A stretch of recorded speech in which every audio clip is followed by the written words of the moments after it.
Good evening. Welcome to the council meeting, December 5th, 2023. Anyone in the audience needs any amplifying headphones, please raise your hand. All staff there, so guess not. Let's rise for the pledge, please.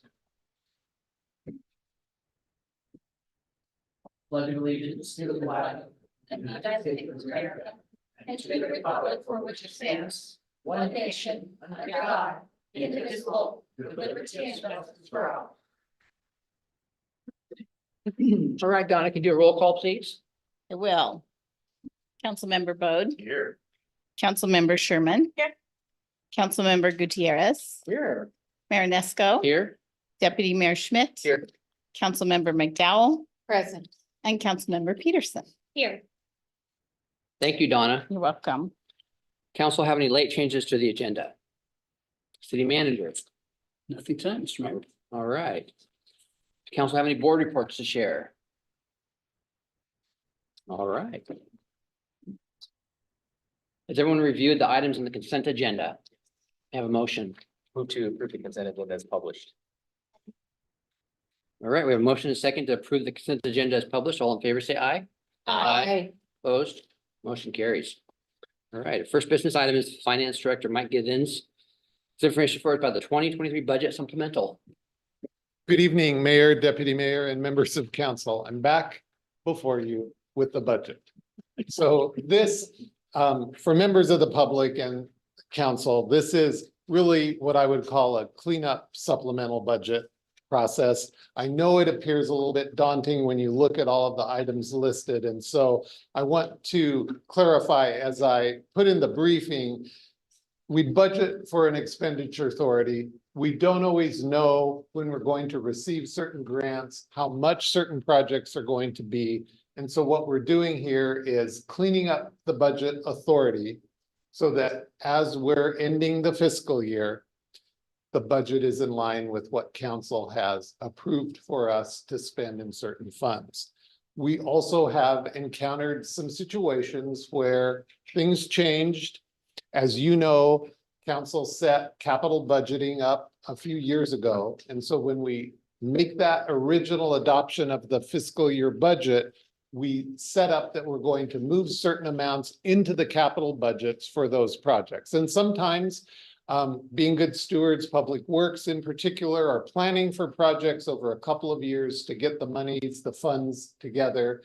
Things change. And so in a couple of instances, we are deobligating some of those funds. That gives us your official authority to take that money back into the operating budgets where then they can be used in other ways. And it's not always that the projects aren't happening. Sometimes they're happening through different funding mechanisms that we've encountered. So it could be that we got grants in some cases to fund in different ways.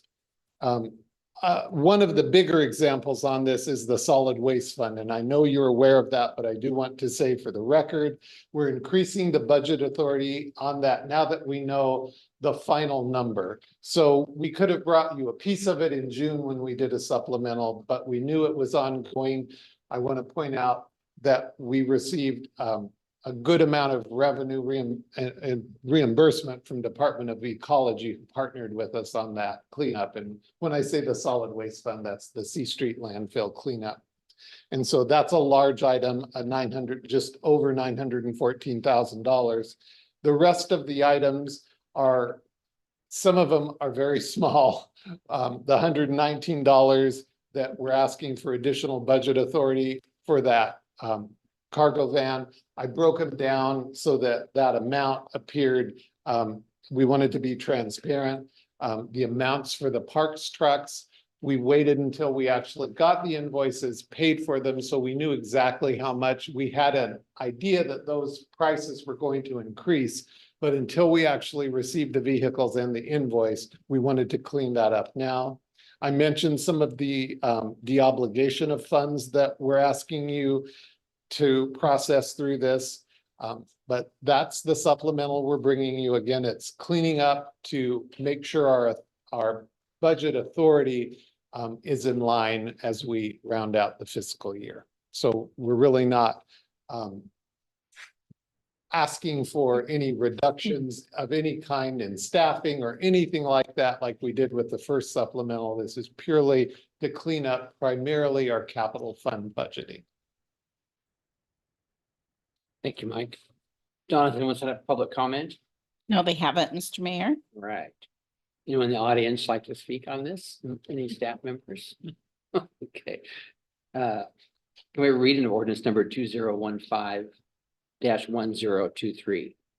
Ordinance number 2015-1023.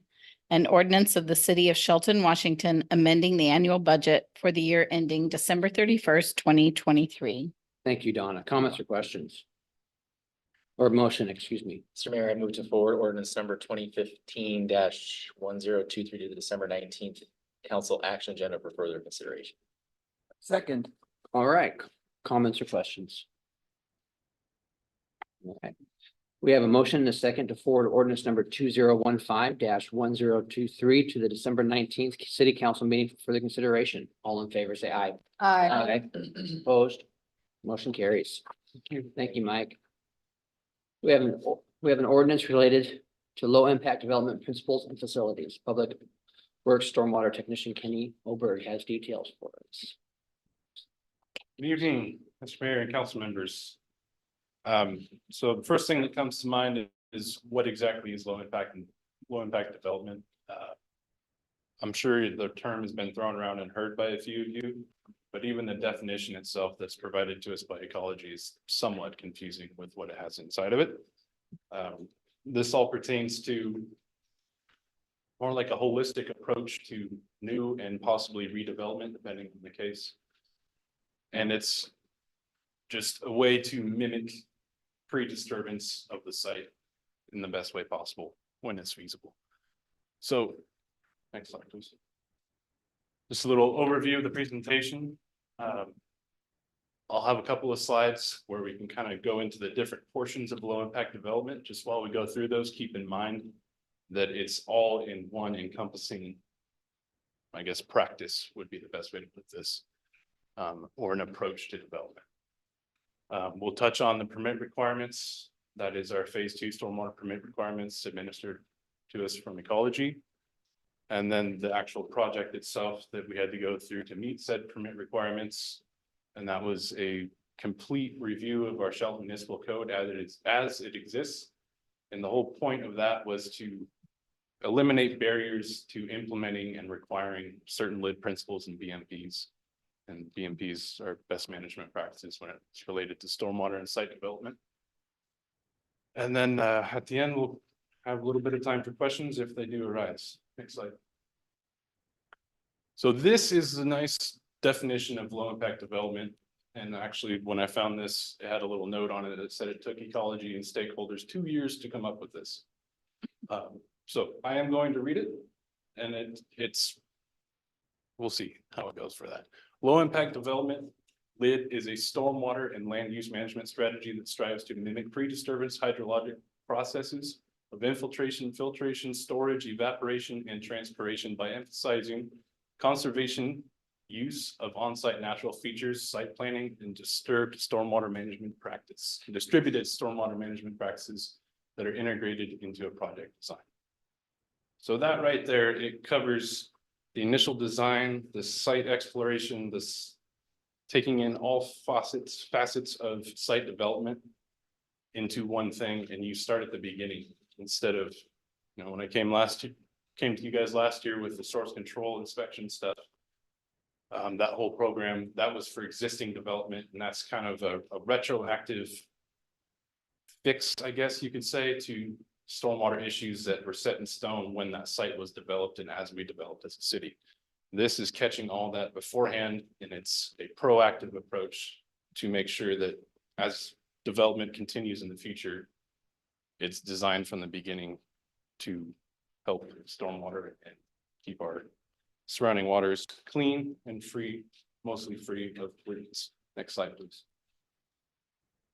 So this portion of low impact development, a lot of it comes down to the BMPs, best management practices, or this slide in particular focuses more on the actual facilities What you're looking at there is a bioretention facility for a parking lot and also portions of the road.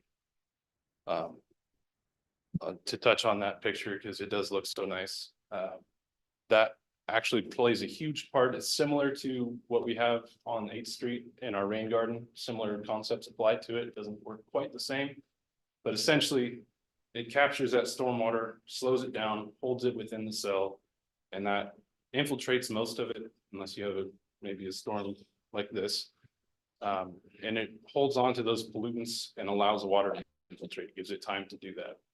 And it's also aesthetically pleasing, which is a good thing for most developers.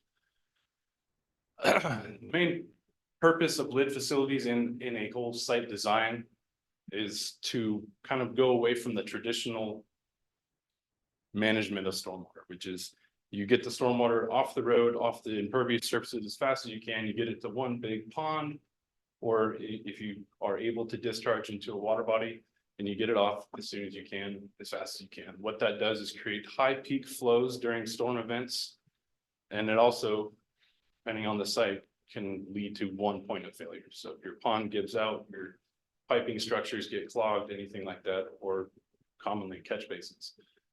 Low impact development takes those same principles, adds in a little more treatment, and also disperses that. So it keeps the flows having to travel so far. It eliminates the peak flow during a storm event because you take that one large, say, detention pond and you spread that out with different lid facilities and BMPs throughout your site and in your initial site design to eliminate that one large point of failure. And by doing that, it usually can last longer and can, in some cases, actually reduce the cost of construction of the site because you're utilizing the existing topography as much as you can. You're retaining native vegetation with this system. And it usually can increase open space. Some of our recommended code changes or additions do allow for utilization of lid BMPs and facilities and also meeting the requirement for open space for development, which is kind of a two birds with one stone thing. It works well. Next slide, please. So again, the key principles I want you to take away from this is it's an overall strategy to site development. It doesn't just focus on construction or site planning, it takes in everything. So when you develop a site, you know, this is day to day for me, so it doesn't seem like anything new, but you look at the topography, the soils of the site, that's a very important one because a lot of low impact development facilities utilize infiltration, which is not always feasible because of soil conditions of the site. So that's something that when you initially have site planning, you want to make sure that that's a possibility within your site or portions of your site. And then you also have hydrology, you know, seasonal high groundwater tables, on-site runoff from different sites if it's downstream. I'm trying not to get too down in the weeds here. And then you also have to take in account what's surrounding the site, the zoning requirements, access, and how you will be able to access, what possibilities are for access.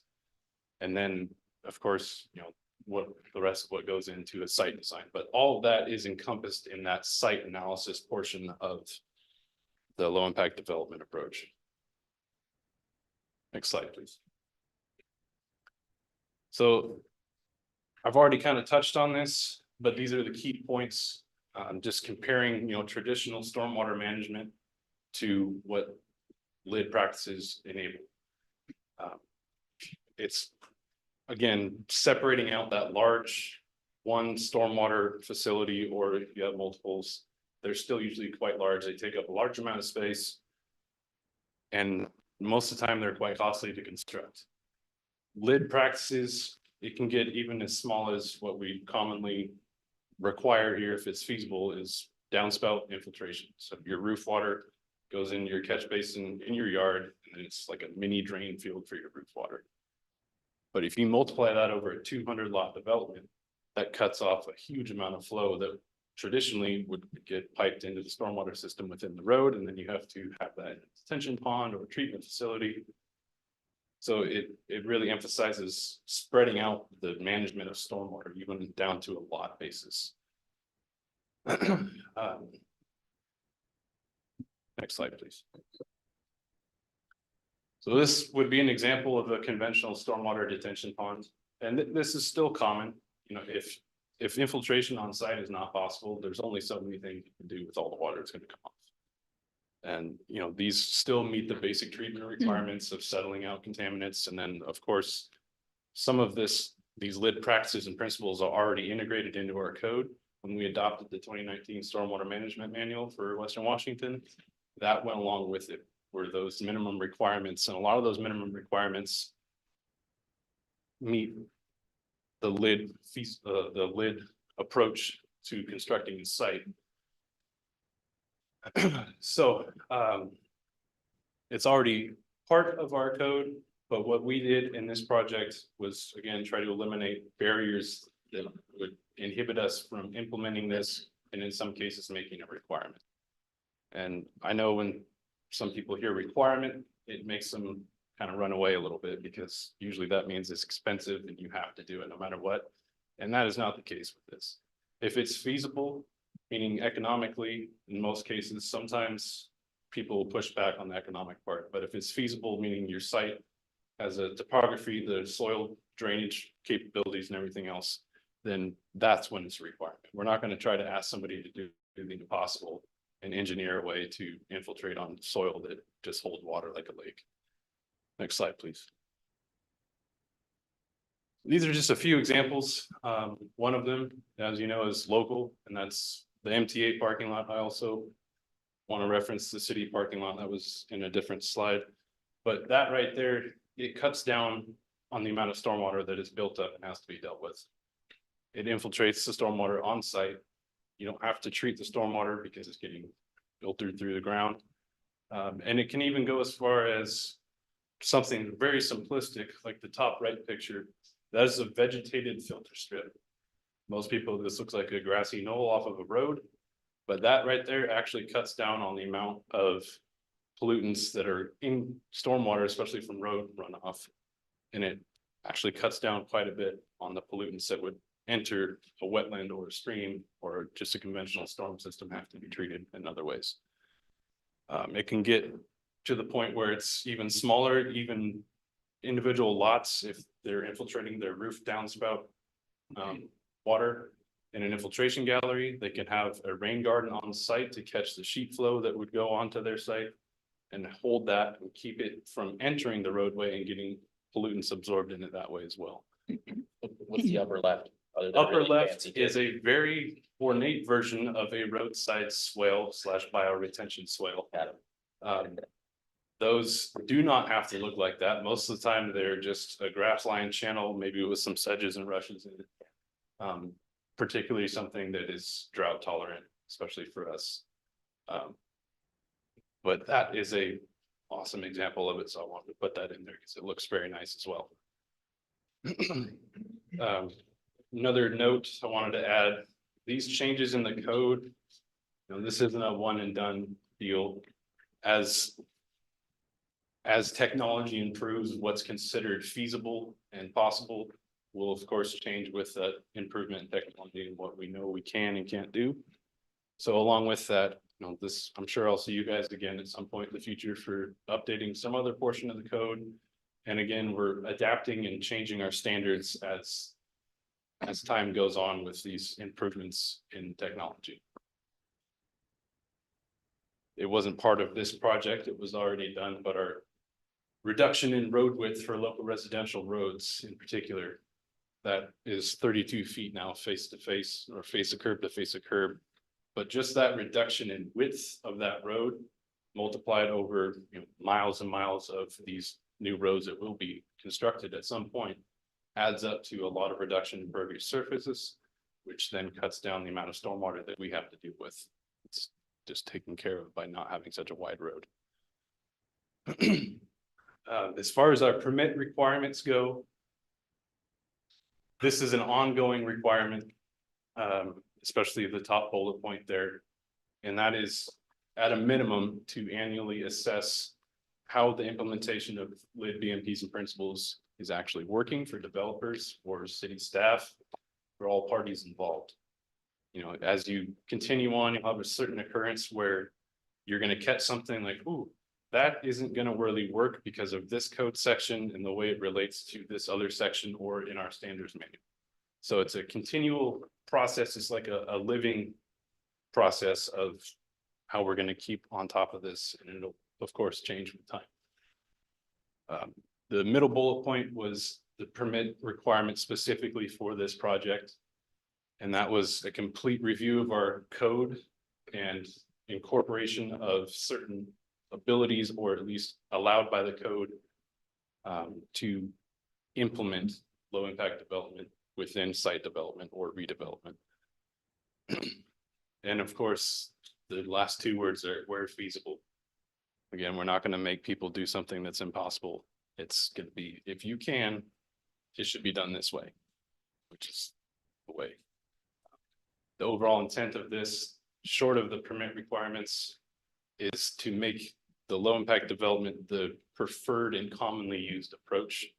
So we don't want to have to constantly remind developers at some point when we have this in our standards, in our code, it'll just be the way that we know we have to do it from the developer standpoint. Which is good, because other than, you know, what's required by ecology, the way this works and the end result of low impact development actually benefits everybody, not just within the development, but everyone that lives around it and works around it. And it is good for the overall health of our community as well. Just cuts down on the pollutants that enter our streams and lakes and water bodies.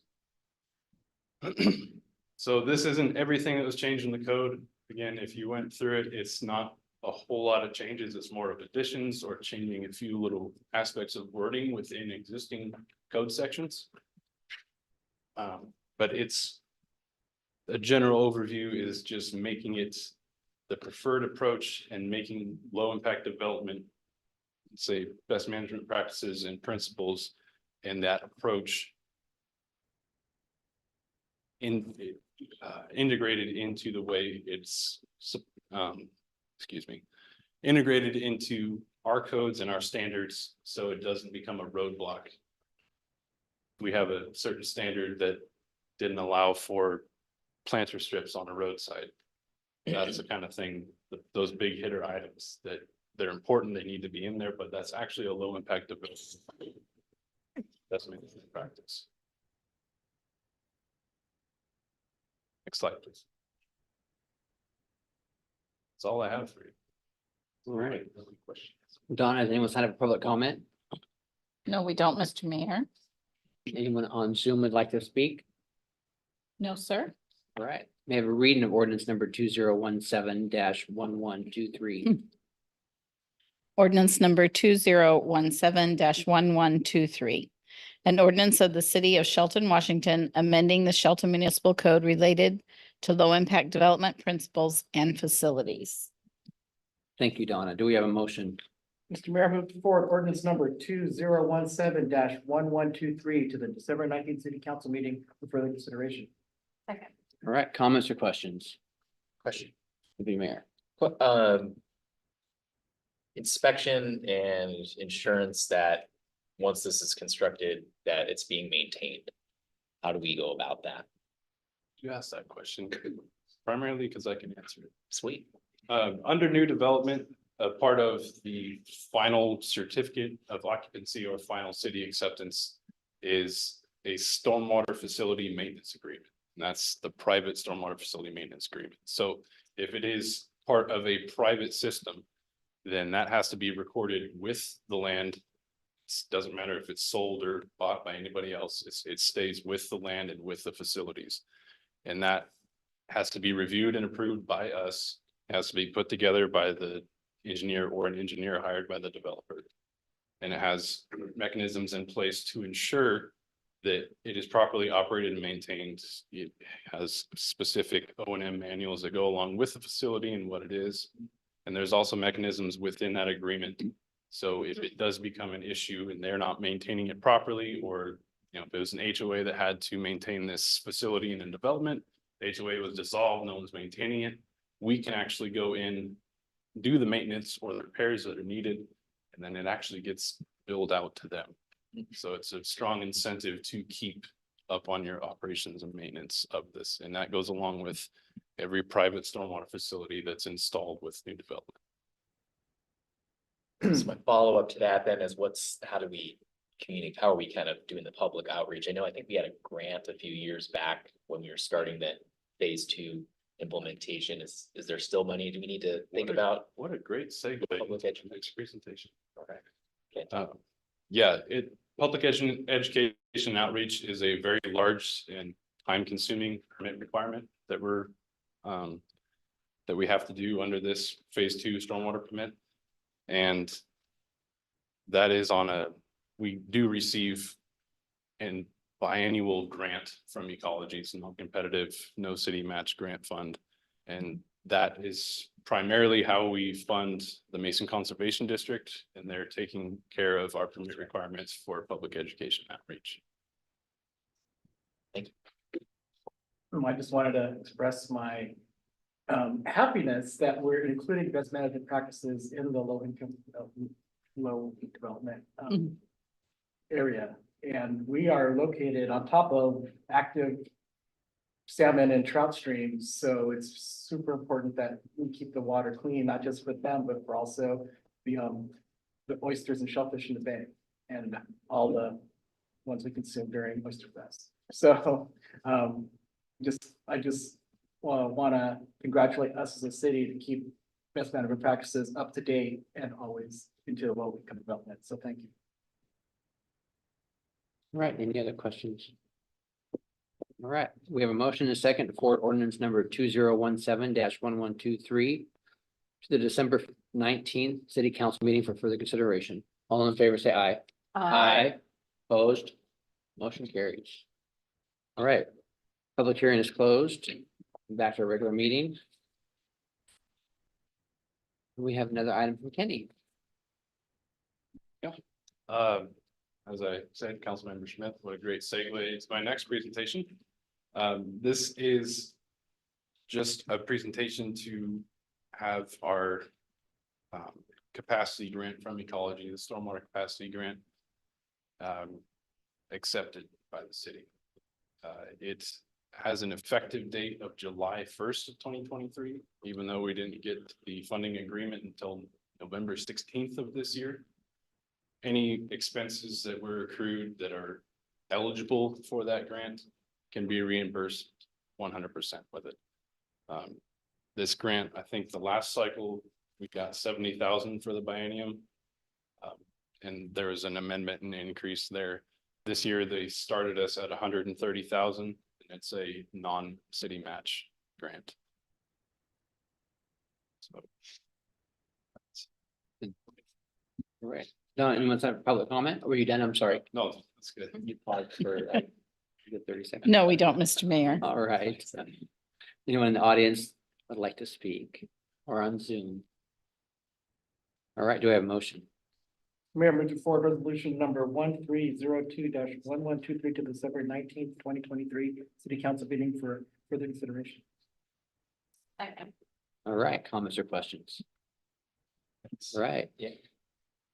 Thank you. thank you. We have a motion and a second to forward resolution number 1302-1123 to December 19th, 2023, city council meeting for further consideration. All in favor, say aye. Aye. Opposed? Motion carries. Capital Project Manager Aaron Nix has information for us about Well One project. Good evening, Mayor, Deputy Mayor and Council. Thank you guys for having me again. I bring forward to you what we're calling amendment number 4. This is relevant to the well number 1 project with regard to the one that we just recently awarded. We got the signed contract back today, so we're getting ready to ramp this up and get the pre-con going to construct that. I obviously need to come before you with regard to an ask for additional funds. I will say immediately, we have the budget covered for not only the construction of this, but also the other project management work, those types of things. all of that has been identified and we have it ready available. I kind of included a breakdown for you guys on the briefing. If you want to take a look at that real quickly with regard to the costs associated with this project. I just kind of wanted to go over those a little bit with you and provide some additional comment. You'll see at least design and permitting identified, and that was done earlier. Previous contract, we were almost done with those monies. That was for obviously design and permitting of $247,940. The ask that I'm coming forward to you tonight under this amendment number 4 is for construction management services during construction. And that's that $289, $860 for that project for a cumulative. And I want, you guys are probably saying, Aaron, my God, how much money are we paying consultants for these types of projects? I agree with you. But candidly, that's pretty average, believe it or not. If you look at the numbers, 20% is pretty much the average, at least identified for design and construction management. There's the table right there for you guys. But, and I would offer to the council, Jay and I have been, and Brent and everybody have been discussing this. I actually have some construction management experience and background. I'm not saying we're immediately going to move over to this, but we'd like to do, and there may be some future asks for maybe an inspector or something, with the notion that we could cut some of that money that we're paying towards these consultants and taking it in-house and actually managing the construction of those. So I'm not saying we're going to do that, but I think that's an option for us. It will definitely save us some money. I mean, $289,000, that's a generator or two for us. So, and I understand, I really do. And these are things that every jurisdiction fights with you guys. So I just wanted to make you aware of that. Let me see. Grain Osborne, they obviously have the proposal. Also, I don't know if folks know, we had a gentleman that worked here, and I don't know, is it Roper Clint? He worked for us for a long time. He actually works for Grain Osborne. He's actually, and the reason why we're suggesting that we move forward with this from a staff perspective is this is a fairly technical project. The water system, as well as the piping and those kinds of things are fairly complicated. So I will offer and give the council that I will be not necessarily, Jay has me kind of running around. I'm trying to put a bunch of different projects, but I'm going to be involved in this to kind of oversee Grain Osborne to ensure that indeed whatever they've estimated is real. And that's just kind of a QA/QC on our part, try to deal with that to hopefully bring some of those costs down. So really, that's all I have for this presentation for you guys. I'm just looking to add this to the action agenda. Again, we'll be setting the pre-con here shortly, and the hope is by mid-January we will be constructing. So any questions, concerns? Anyone set up public comment? No, Mr. All Mayor. right. Anybody on Zoom? No, sir. Do we have a motion? Mr. Mayor, move to place amendment number 4 to the design construction management contract with Gary and Osborne and Company Incorporated for well number 1 pipeline preservation project, the action agenda for the December 19th council meeting. Thank you. Comments or questions? Just a comment that if we don't have the internal workforce to do it, we have to farm it out. Especially if we're utilizing grant funds, we have expectations to perform. Taking additional risk, not interested. So I'm a supporter of bringing on the consultants for this. I understand the cost being what it is, but until we have the revenues to support adding depth and at City Hall, this is just a necessary thing we're going to have to do. So I appreciate the effort. Thank you. Thank you. And council, I will tell you that, and I think I mentioned this too at my last presentation, we are going to try to in-house manage the Safe Routes to Schools project. That's really straightforward. Amy, our senior inspector, will be managing that. Obviously, we've been working together on that, but that's just to save some money as well, because that project is really tight. So. Any other comments? We have a motion, a second, to place amendment number 4 to the design construction management contract for Gray and Osborne Incorporated for the well 1 pipeline Fisherization project to the action agenda for December 19th council meeting. All in favor, say aye. Opposed, motion carries. Thank Now you. we talked about these long motions. Jay Harrison Yeah. doesn't intentionally, Yeah, it's got a big old card. I got a state preservation project. Next on the agenda is the contract for city prosecution services. City manager Mark Ziegler has Thank information. you, Mr. Mayor, council members. As the council's aware, our current contract prosecutor provided a notice of termination back in August of this year. Staff released a request for proposals for prosecutorial services through our normal means, as well as through local bar associations throughout the Southwest Washington, Western Washington. We were only in receipt of one proposal. That was from Gunderson Law Firm. City staff interviewed Gunderson Law Firm after the RFP, and we were pleasantly surprised with the result of that interview and happy with the services they can offer to the city of Shelton. They're providing those services to a couple other communities such as Lakewood, Ruston, and Black Diamond. So tonight is a draft contract with Gunderson Law Firm for contract prosecutorial services. The contract is for $10,000 per month for the complete docket on a monthly basis, and then $500 for each day for any staff training, training with our police department to, develop, I guess, case development and things like that. The current contract is an hourly rate with Young Glove and Coker at about, I think it's at $250 an hour, and our average bill each month is about $12,000. So we'd actually see a savings, based on similar court cases, at least counts. So it's actually, I hope, results in a savings to the city in at least the near future. Don, anyone have a public comment? No, Mr. Mayor. Anyone in the audience like to speak on this? Do we have a motion? Mr. Mayor, I move to place resolution number 1303-1123 on December 19th, 2023 council action agenda for the consideration. Okay. All right, comments or Mr. questions? Point of Mayor. order, that's the. Yep, Mr. Mayor, that's the next. That's the next item on the oh, agenda. thing. So this is the prosecutorial Being paid- contract for prosecutorial services. Page Gunderson Law 156. Firm. Yeah. Move to place the contract for prosecuting services for Gunderson Law Firm on the December 19th, 2023 action agenda. Excuse me, Mr. Mayor, I didn't catch who the second was on that one. Thank you, Joe. Oh, glad to, but, It's Sharon. Yeah. Sharon said all right.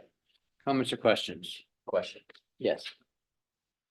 So going to a flat rate versus an hourly rate, I mean, I don't want to really. I don't know, but concerns that willingness to prosecute. Yeah, and that was certainly a large part of our interview with the firm. And I think that as this is a firm that specializes in prosecutorial services, they demonstrated that is what they do every day essentially, and they're not practicing other forms of law. So the court administrator, police captain, city clerk, HR manager, and myself were comfortable with the responses we got from the firm, and we certainly have the ability to terminate the contract at a later date if they're not meeting the objectives of the contract. As you know, we had one response to the RFP. We've had little luck in the past, frankly. So it may behoove us in the future to have more conversations with Mason County, local jurisdictions on how maybe we can combine some services and pool our resources to come up with more appropriate services and better services here. But at this point, this is my recommendation in order to move forward with prosecutorial services effective January 1. Perhaps it'd be a good idea to check in 6 months or so to see how it's going and Sure. let us know. Absolutely. Thanks. All right. Any other comments, questions? All right, we have a motion and a second to place the contract with prosecution services on the December 19th, 2023 action agenda for further consideration. All in favor, say aye. Opposed, motion carries. We have another item from Mark. Thank you, Mr. Mayor. Bringing forward tonight a grant acceptance, grant agreement from the Office of Public Defense for fiscal years 2024 and 2025 in the amount of $78,000. Be $39,000 in 24 and 39 and 25, distributed to the city. The grant will offset indigent public defense costs in the city's municipal court. This has been a grant program, at least it was in place last couple of years. I'm not sure before that as well. They actually, court administrator and a judge worked on this grant application previously. And we actually asked for more money than this and did not receive that, unfortunately. We're hoping to offset some of the staffing costs with administration of municipal court, but we're not successful in the portion of the grant. But I want to thank our municipal court staff anyway for their time and efforts in applying for this grant and successfully awarding that from Office of Public Defense. All right, Donna, anyone have a public comment? No, we don't, Mr. Mayor. All right, we have a motion. Mr. Mayor, now I move to place resolution number 1303-1123 at December 19th, 2023 council action agenda for further consideration. Comments or questions? No. All right, we have a motion and a second to place resolution number 1303-1123 on December 19th, 2023 council action agenda for further consideration. All in favor, say aye. Opposed, motion carries. All right, ooh, back to Mark. Yeah, we're gonna go to stay with the defense portion of this court here. So you have in front of you tonight the contract for indigent public defense, the municipal court. This contract is for the Sound Defenders. Tasher and Associates has been the contract public defender for the municipal court since 2008. This is a renegotiated and updated contract after a couple amendments have been completed over the years. This is kind of a cleanup of the contract and a renegotiation of the actual cost to provide the service, as those haven't really kept up with inflation over time. So no changes have been made to the contract since the briefing on November 21st. All right, thank you, Mark. Donna, public comments? No, we don't. All right, do we have a motion? Mr. Mayor, I move to approve the contract for indigent defense services as presented. Second. All right, comments or questions? Nope. Good job of getting a little bit. I guess a little bit better than that. We have a motion and a second to approve the contract for indigent defense services as presented. All in favor, say aye. Opposed, motion carries. Mark, it's a Mark show tonight. That's right. Taking it down here tonight. In front of you is the city's 2024 legislative agenda. Again, no changes have been made since the briefing on November 21st. I will comment though, this Friday, the legislative send-off with our representatives will be held out at Alderbrook, and so we'll be attending that to make sure that our delegation here's our priorities and is, is, I guess, current with the city's needs. All right, thank you, Mark. Donna, anyone have a public comment? No, Mr. Mayor. All right. We have a reading of resolution number 1300-1123. Resolution number 1300-1123. A resolution of the city of Shelton, Washington, establishing the 2024 legislative agenda. Thank you, Donna. Do we have a motion? Mr. Mayor, I move to approve resolution number 1300-1123, establishing the city's 2024 legislative agenda. Comments or questions? All right, we have a motion and a second to approve resolution number 1300-1123, establishing the city's 2024 legislative agenda. All in favor, say aye. Opposed, motion carries. Hey, somebody different. Hey, Jay. The last item is a letter of support for a grant, Community Economic Development Director Jay Hill. Mayor, Council, thank you.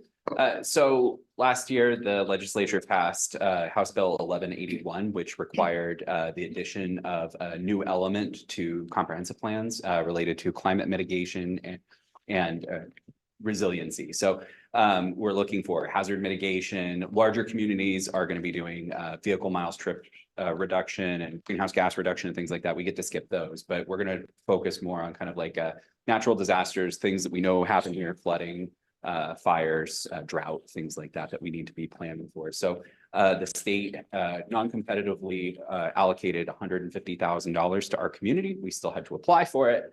And one of the application requirements was a letter of support.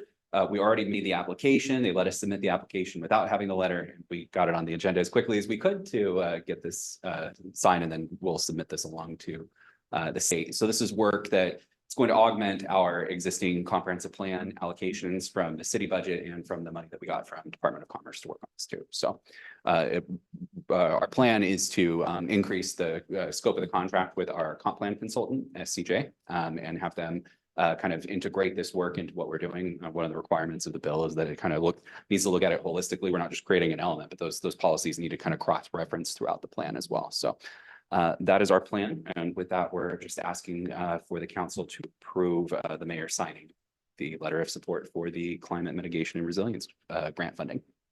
Thank you, Jay. Donna, anyone have a public comment? No, we don't, Mr. Mayor. Right, do we have a motion?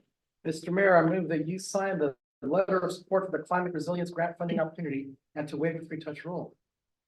Second. All right, comments or questions? All right, we have a Sign that letter. All right, we have a motion and a second to have me sign the letter of support for the climate resilience grant funding opportunity and waive the three touch rule. All in favor, say aye. Aye. Opposed, motion carries. Thank you. Back to Mark for city manager All right, report. thank you. Short, but the theme is volunteerism. I think, as we were all, out in the main room of the Civic Center this afternoon, we had 30-some individuals that have given their time, efforts, to the city over the past year. We want to thank them, recognize them. Obviously, didn't capture the 120 or so individuals, that have given their time to this city and the community through volunteerism and adopting a park or a advisory committee. And we've calculated that if you calculate it minimum wage at almost $12,000 in their contributions to our community. So we took the opportunity to thank those individuals and hopefully encourage more volunteerism in our community. And sticking with that theme, as I said, this past weekend and the holiday magic and the tree lighting and the parade really truly shows how important volunteerism is in our community, the amount of people that showed up, particularly Saturdays. Friday probably wasn't as busy as it could have been, but it was wet. Take my word for it, it was wet. But it was still a great event. We had a lot of folks at the tree lighting and the kids caroling and then moving through the community. We had great reports from downtown businesses on the activities down there. So there's too many people involved to really thank, right? But we want to recognize just the events and the activities, and they're ongoing throughout this month and Christmas, and the tree maze is next door. And if you saw the tree maze by any chance, you might not have seen me because the lines over there after the parade was tremendous. How many people were milling around downtown and taking advantage of the activities down here. So it was really nice to see.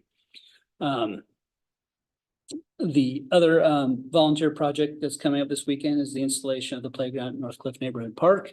That project will actually take place on the 7th and 8th with city staff and a contractor, and then a volunteer effort on Saturday to finish up the playground as well. It probably won't be open right away, particularly with this weather. We'll have some restoration to do on site to blade out some of the ruts and things like that and let concrete cure. But it's a great project, monumental, I think, project for the Northcliffe neighborhood, and having a neighborhood park start to be developed up there after that property being dedicated for park uses back in the seventies.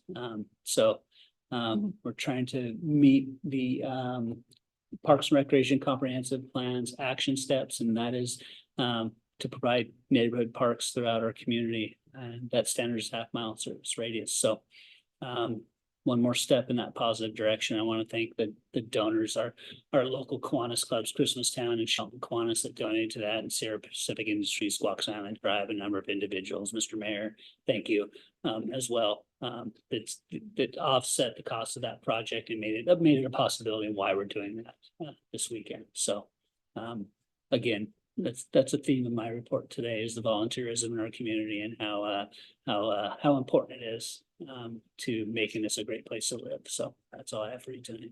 All right. Thank you, Mark. Anyone have any questions for Mark?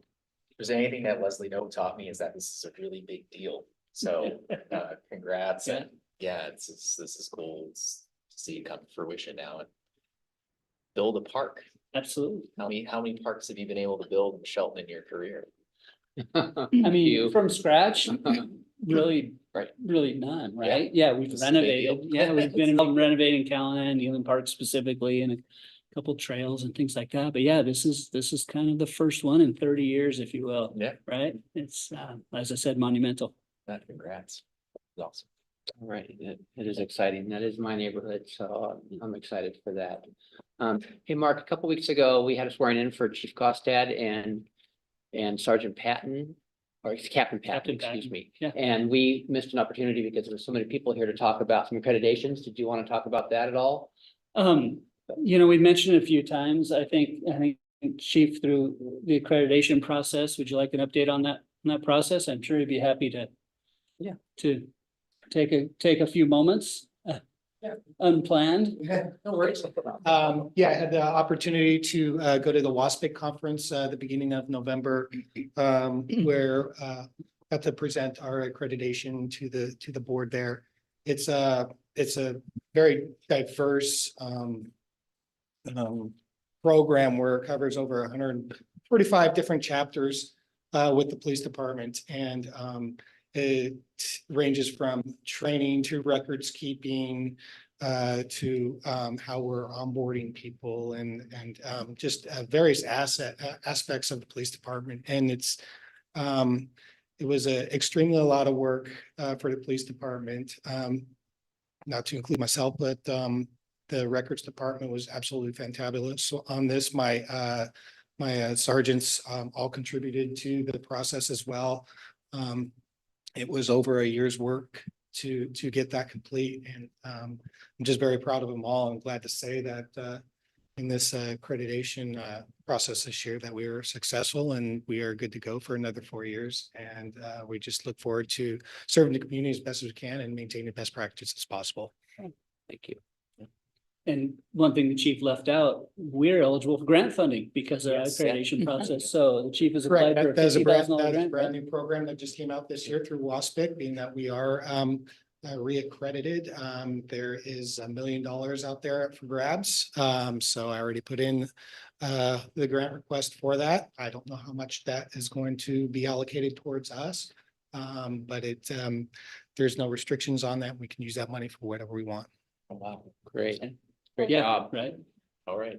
Thank you. Yeah. Okay. It's after my short time in this position and working with then captain and chief and understanding the accreditation process and the work that's put into it. It's amazing. They when they came and did a personal inspection of the police department, actually the evidence room, they checked an exhaust fan within that evidence room, and it wasn't functioning properly and pointed out, and we had to have that fixed prior to his presentation at the WASPIC conference. That's how detailed this is.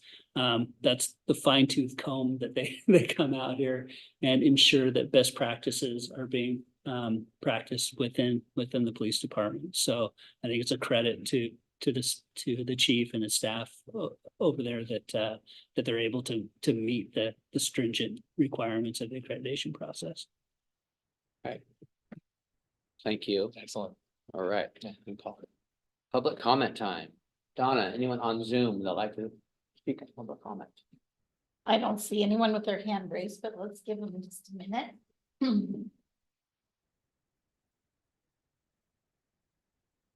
No, there is no public comment, Mr. Mayor. All right. Council have any new items for discussion? All right, our next meeting is Tuesday, December 19th at 6 p.m. We also have study session December 12th at 6 p.m. And this meeting is adjourned at 6:55 p.m.